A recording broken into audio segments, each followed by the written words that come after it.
Welcome to Advanced Data Analysis 2 with me, Erik Erhardt, Professor of Statistics at the University of New Mexico. In this video, we'll be looking at the second part of Chapter 2, an introduction to multiple regression, where we see the relationship between two x variables that were different than our first example. So here we are at the course website. I'll scroll down to the lecture notes. We're in this Chapter 2 right here, and we'll be looking at this GCE data here. So the GCE data looks like this. We've got a y, x1, and x2, and I'll describe that in a moment. So here is Chapter 2. I'm going to scroll down to about page 13, where we start this example. All right. So the data that we're going to be looking at is just a subset of a larger set of data from the General Certificate of Education exam. And they're being considered for a special award. Here, that's not an important part for our analysis. So here, the y is the total score out of 1,000. Okay, so these values that you can see down here are sort of around between 400 and 700 for the total score. X1 is the candidate score in a compulsory part of the exam. So that's just 200 of that 1,000 points is in this exam, or is in X1. And then there's an additional part, X2, which is the candidate score for a school certificate English language paper. Okay, that they've taken on a previous occasion. And so we want to know if we're interested in predicting the total score for someone on this exam, is it better to use X1, the compulsory part, X2, which is the English language paper, or perhaps both give us good information or added information on the total mark for the exam? So those are the questions we're interested in answering. So there's the data set. We just have 15 observations here.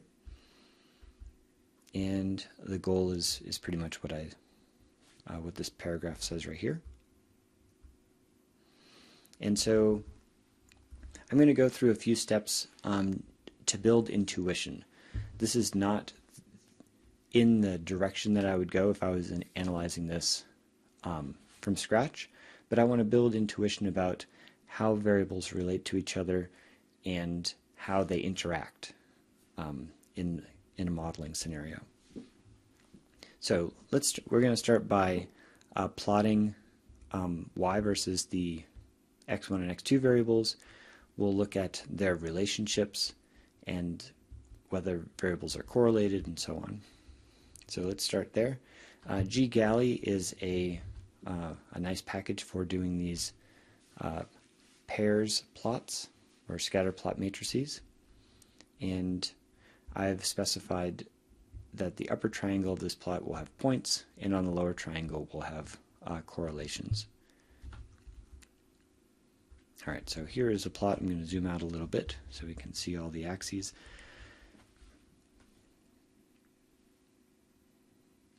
All right.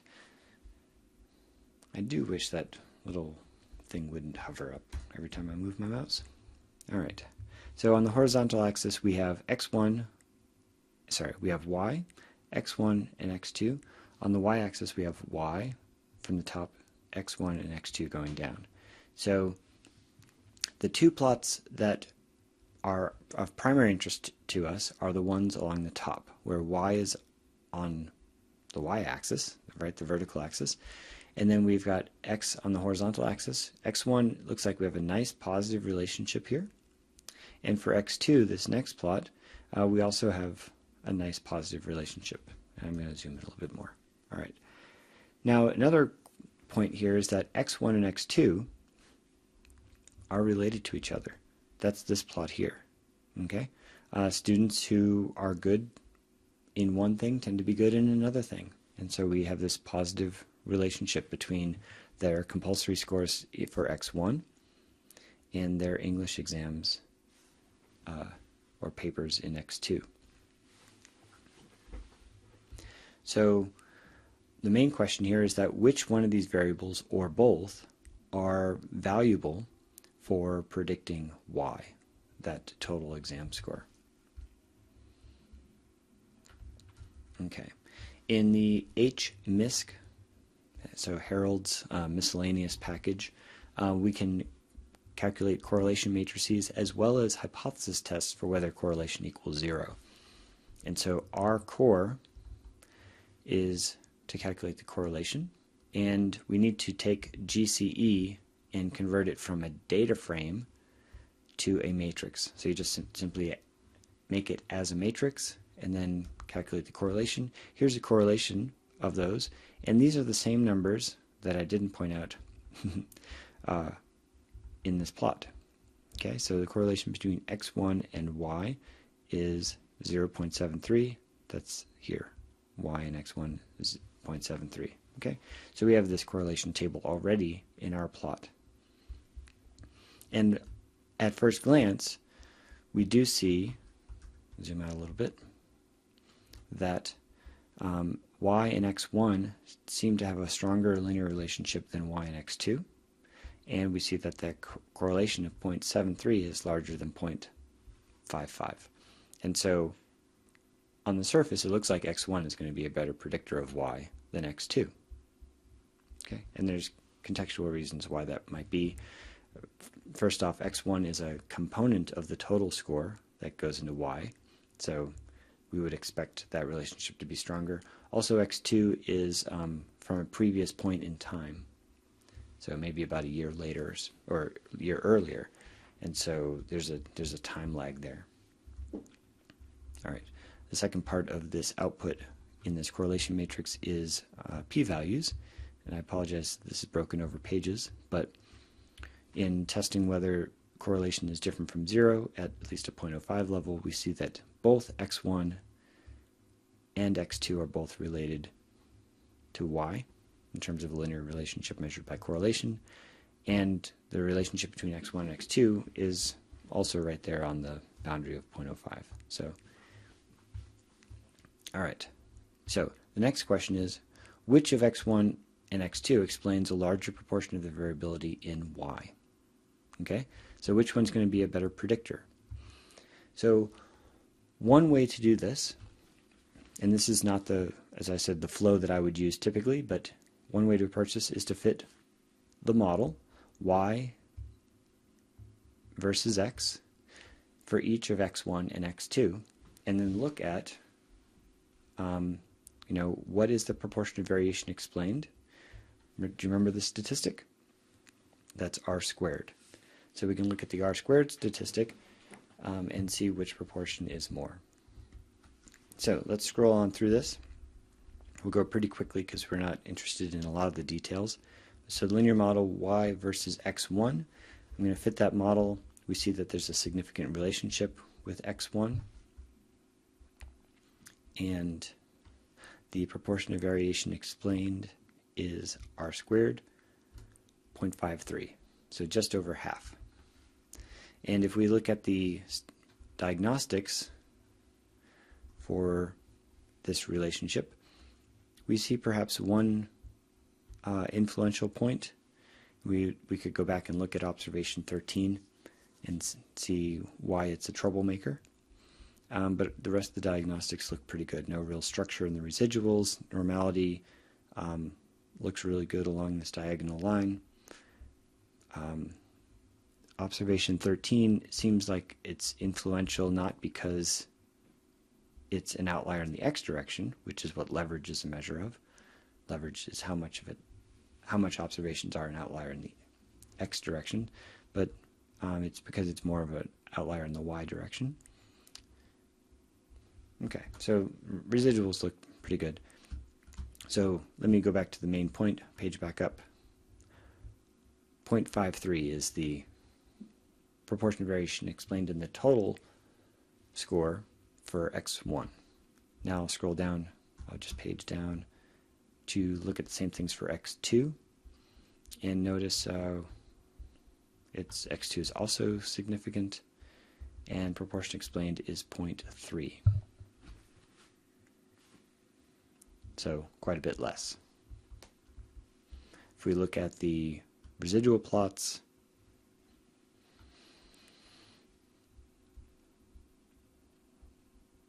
nothing here is really standing out as being too troublesome. Observations 1 and 13 are possibly ones that we would want to look at,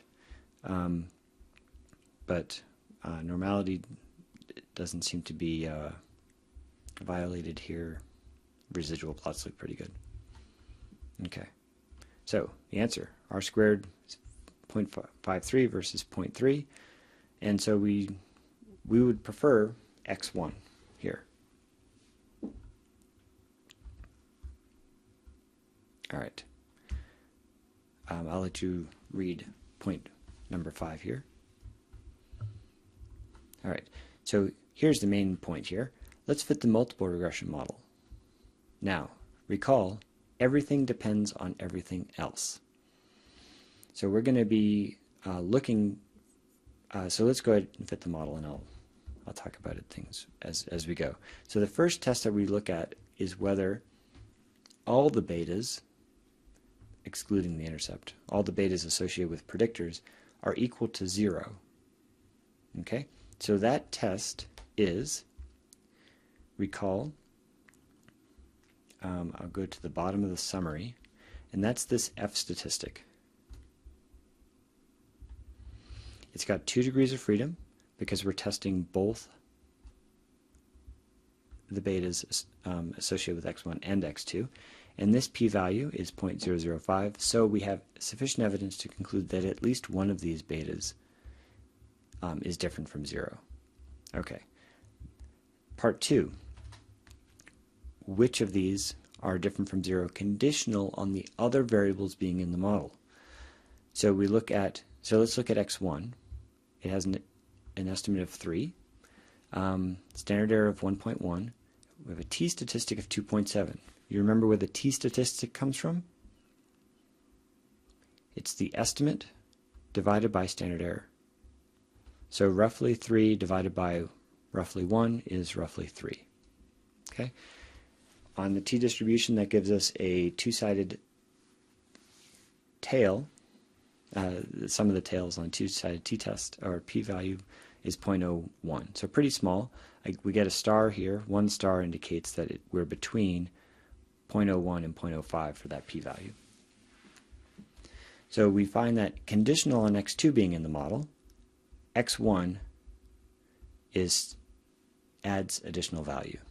Okay, how about the other way around?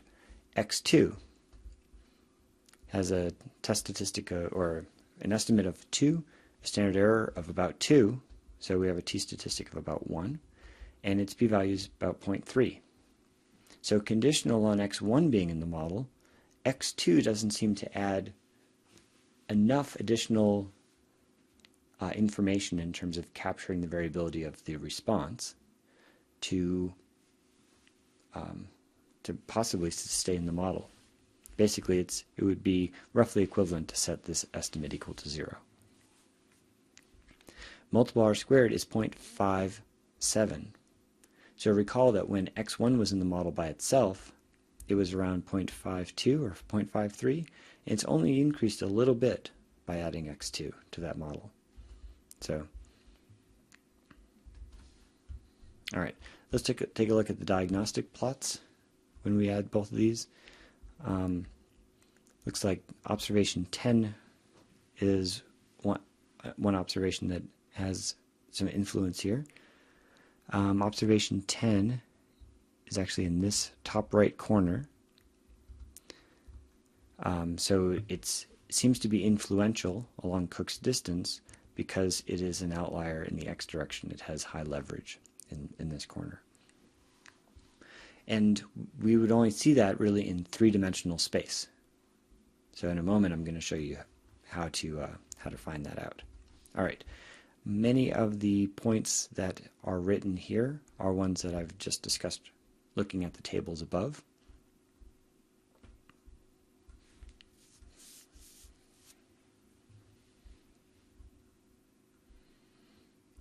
Great. All right.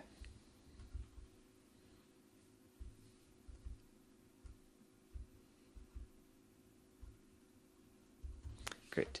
So captured all that in the discussion. So last part of this chapter is going to be about added variable plots. So let me page up for a moment and talk about the difficulties we have when we have lots of x variables. So one difficulty that we must face when building a multiple regression model is that these two-dimensional plots, that scatter plot matrix that we made earlier, of response against individual predictors may have little information about the appropriate scales for a multiple regression analysis. In particular, the 2D plots only tell us whether we need to transform the data in a simple linear regression analysis. And so when I say scales here, I mean, do we want it on the scale that the data is in? Should we transform to a log scale?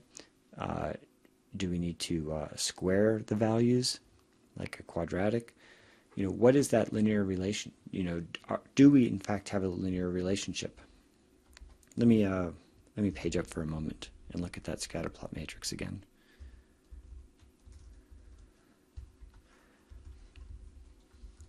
Okay, so the relationship between y and x1 here looks linear. That's nice.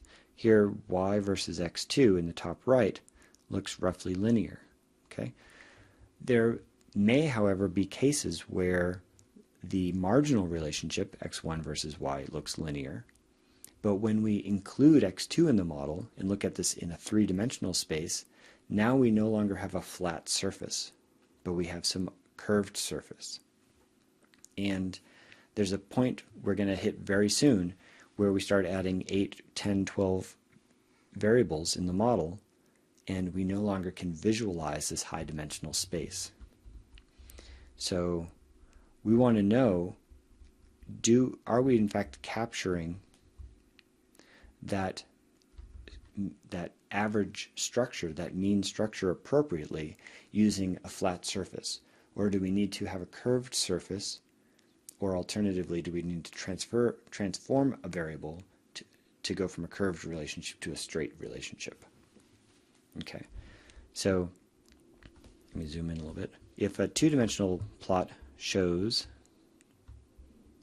a strong nonlinear trend, then I would do the analysis using the suggested transformations, including any other effects that are important. However, it might be that no variables need to be transformed in the multiple regression model. So you might look at that scatterplot matrix. It looks curved, but when you add the other variables in this higher dimensional space, straight lines work just fine. Or I should say flat hyperplanes. Okay, so that's where the idea of a partial regression residual plot, also called an added variable plot, comes in. Okay, this is a graphical tool that provides information about the need for transformation in a multiple regression model. By the way, if you are a graduate student in statistics looking at taking the qualifying exam, and you do the in-class exam, and you include an added variable plot to give evidence that you didn't need to do a transformation, or you did in the multiple regression, that is a big deal to me as a grader, because it indicates that you really understand how to perform diagnostics and get a sense of this higher dimensional space. All right, so there are added variable plots in the CAR package, AV capital plots, and notice it takes the linear model object. So you fit the linear model, just put that right in here, do AV plots, and these are the plots you get. So the basic idea here is that you take it's a little bit of a complicated idea, but we want to know, is there any structure between y and x1 after accounting for the information in the other variables? And so that's what others mean. In this left plot, others means x2, because that's the only other variable that's not listed. And so what we do is we fit in this, along this y-axis, we're going to look at residuals. We're going to fit y versus x2, and then look at the residuals. So the residuals here go between -150 to 150.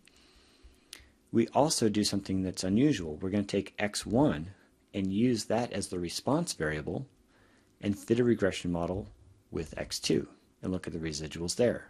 It goes from roughly -20 up to about 30. And then we take those residuals and we plot them against each other.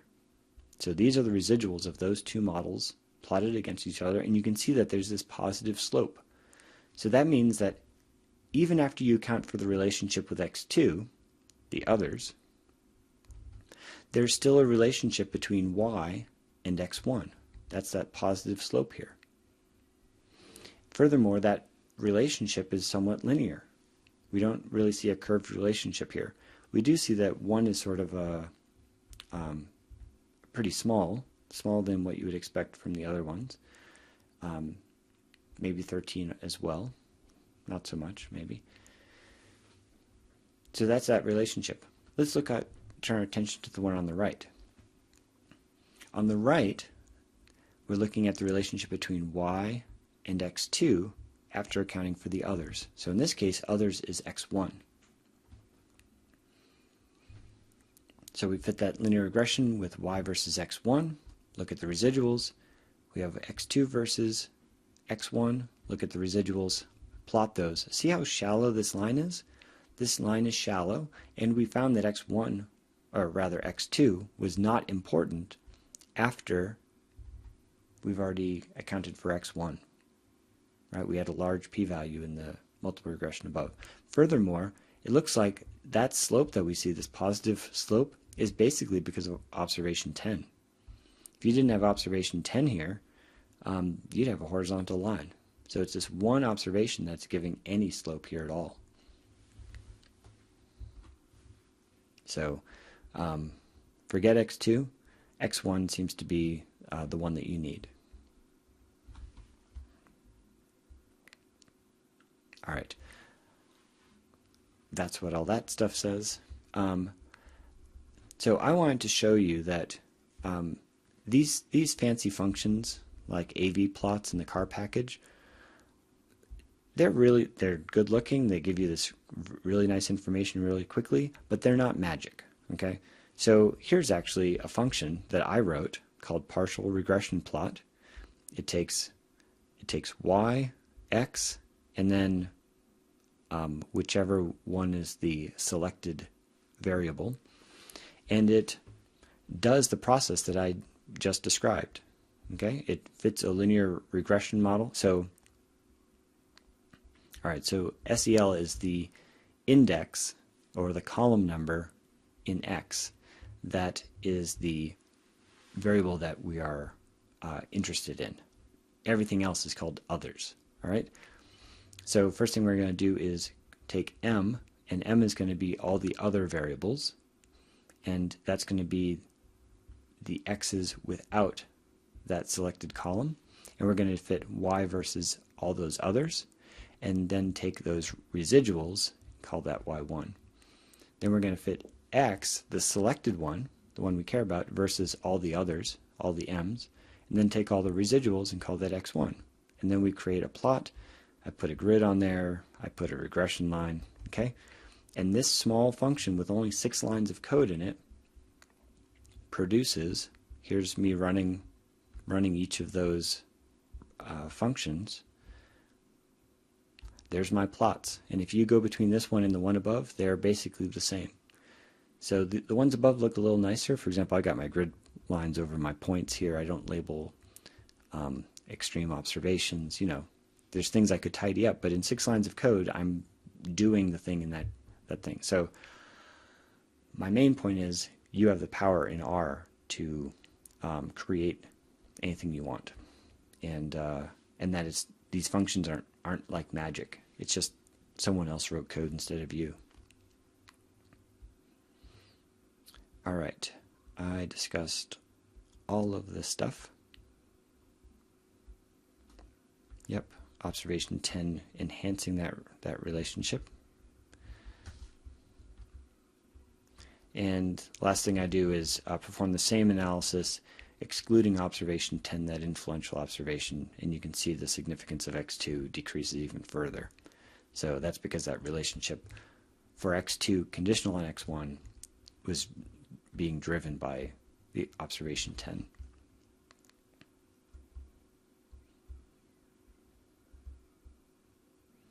There's the relationship after observation 10 is removed. Nothing really going on. All right, so that's the end of Chapter 2, an introduction to multiple linear regression. We found in the first example that a particular variable x was not significant until conditioning on a second variable, and that together they both became significant. In the second example, we saw that both x variables were significant with y individually, but when you combine them, in fact, one of them explains much more variability than the other. And that conditional on one of the variables being in the model, the other one wasn't needed after that. Great. So I hope you, throughout this lecture, have been following along by downloading the R code at this link R, and bringing that into RStudio and running those lines of code along, and keeping any notes in that R file where you have questions or that of something that like was really awesome. Maybe you want to put like 3 stars somewhere and say, yes, I want to come back and use this nice idea. All right, so next chapter we'll be looking at model selection. That is, when we have all these x variables, as we did in that second example, right? In this last example with these exam scores, we found that x2 is not significant after accounting for x1. Therefore, a simpler model with only x1 perhaps is what we need. We don't need to complicate the model with x2 since it doesn't seem to add much variation explained, for example. So how do we choose among all the possible models when we've got like 8 or 10 x variables that's going to give us a parsimonious or simple explanation of the relationship with our response variable that doesn't overfit our data, and so on. So making that selection. So that is the process of model selection. Which x's should we keep and which should we exclude?